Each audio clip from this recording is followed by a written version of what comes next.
Morning. Welcome back to my channel history with Sadhana में आप सभी का स्वागत है।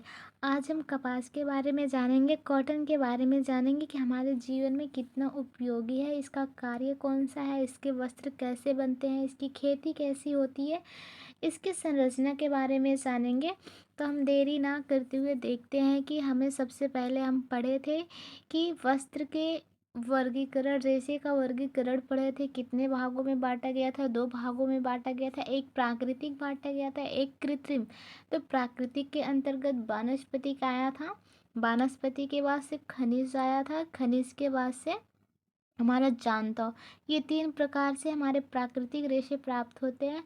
और कृत्रिम जो है वो रासायनिक होते हैं, मानोमेड होते हैं। तो हम सबसे पहले हम देखेंगे कि प्राकृतिक रेशे के अंतर्गत कौन से रेशे आते हैं और इसकी क्या संरचना है, इतिहास क्या है, उत्पादन कहाँ से होता है, इसका उद्गम क्षेत्र, इन सब के बारे में देखेंगे। तो ज़्यादा देरी ना करते हुए हम पहले देखते हैं कि कपास। सबसे पहले यहाँ से भी क्वेश्चन बन जाता है कि प्राकृतिक जगत से कौन से रेशे आते हैं, कौन से नहीं आते हैं। तो कपास क्या है? सबसे पहले प्राकृतिक जगत का रेशा है। अगर पूछ लिया जाए कपास किस जगत का रेशा है, तो प्राकृतिक जगत का रेशा है। और किससे? प्राकृतिक जगत में कहाँ से प्राप्त होता है? तो वानस्पतिक जगत से आता है। ठीक है। कपास क्या है? प्राकृतिक जगत के वानस्पतिक जगत का रेशा है, जो किससे निर्मित होता है? जो सेल्यूलोज से निर्मित होता है। सेल्यूलोज प्रधान रेशा होता है। ठीक है। कपास क्या होता है? सेल्यूलोजिक प्रधान रेशा होता है।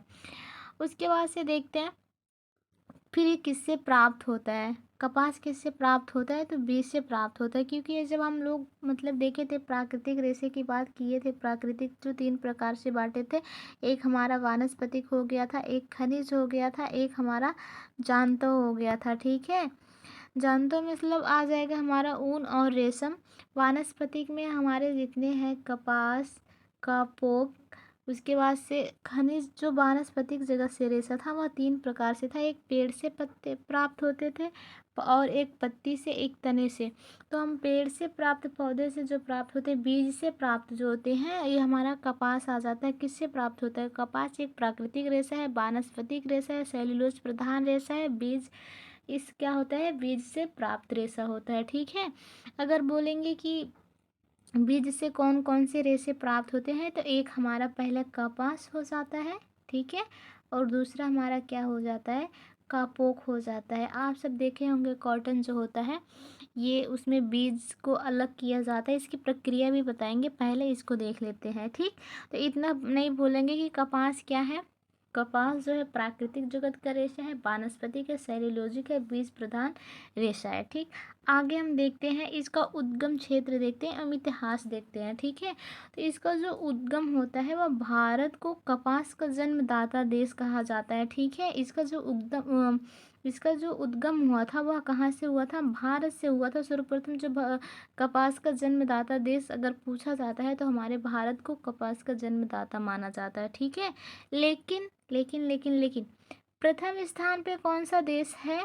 तो प्रथम स्थान पे इस समय अमेरिका है। अमेरिका, भारत भले ही कपास का जन्मदाता देश रहा हो, लेकिन जो है प्रथम स्थान पे कौन सा देश है? अमेरिका है। एक करंट का डाटा है, ये पूछा जाएगा कि इस समय प्रथम स्थान पे कपास उद्योग में कौन सा देश सबसे पहले स्थान पे है, दूसरे स्थान पे कौन सा देश है, तीसरे स्थान पे कौन सा देश है। तो ये पूछा जाता है। तो पहले स्थान पे कौन सा देश है? अमेरिका है। दूसरे देश स्थान पे भारत है। ठीक है।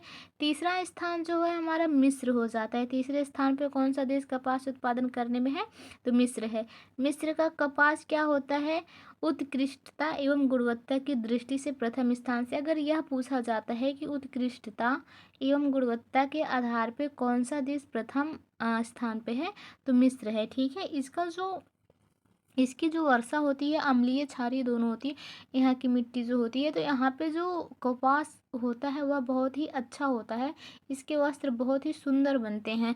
तो ये जो होते हैं यहाँ के होते हैं। ठीक है। अब बात आ जाती है, क्योंकि हमें ज़्यादा पढ़ने से मतलब नहीं है, जो करेक्ट डाटा हमारा पूछा जाता है, जहाँ जहाँ से क्वेश्चंस बनते हैं हम उतना ही पढ़ाएंगे, ताकि हमें पढ़ने में भी आसानी हो और हमें क्वेश्चन भी जल्दी से लर्न हो जाए। ठीक है, याद हो जाए। उसके बाद से आगे हम देखते हैं, आगे क्या है? भारत में सूती वस्त्रों का औद्योगिकरण में काफ़ी विकास हुआ है।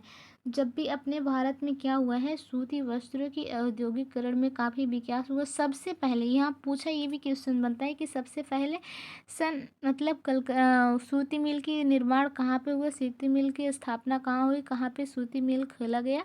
तो सबसे पहले सन 1818 ईस्वी में कोलकाता, ठीक है, कोलकाता में सूती मूल मिल का निर्माण हुआ। जो मील हुआ वह सबसे पहले वस्त्र बनाने के लिए कहाँ पे तैयार किया गया, तो कलकत्ता में। कब किया गया, तो सन 1818 ईस्वी में, ठीक है। उसके बाद से दूसरा कहाँ पे खोला गया, दूसरा हमारा मुंबई में 1854 में। तीसरा सन 1861 ईस्वी में अहमदाबाद में खुला फिर, ठीक है। 1866 ईस्वी में कैलिको मिल की स्थापना हुई। इसको भी आप लोग जानते रहिएगा क्योंकि पूछता है।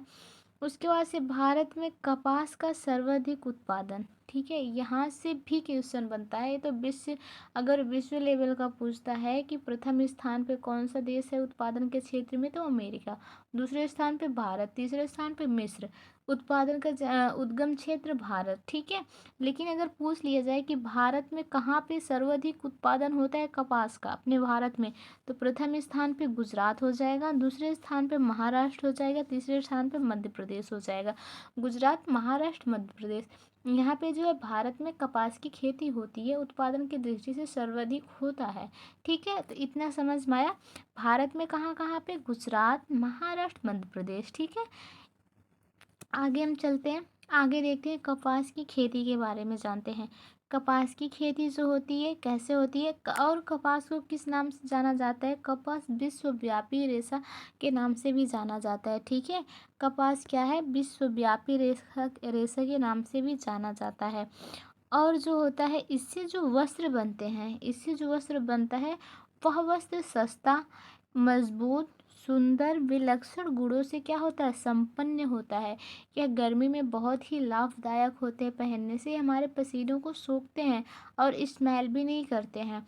तो ये क्या है, कॉटन जो है ये हमारे लिए बहुत ही महत्वपूर्ण होते हैं। यह संपन्न कार्य क्षमता में अद्वितीय स्थान रखता है, ठीक है। यह क्या है, संपन्न कार्य क्षमता में अद्वितीय स्थान रखता है, प्लस इसे विश्वव्यापी रेशा भी कहते हैं, ठीक है।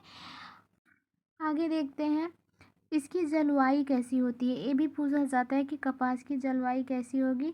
तो इसकी जलवायु जो है वह उष्णकटिबंधीय एवं नमी गर्मी दोनों की आवश्यकता होती है। इसकी जलवायु जो होती है उष्णकटिबंधीय होती है, ठीक है।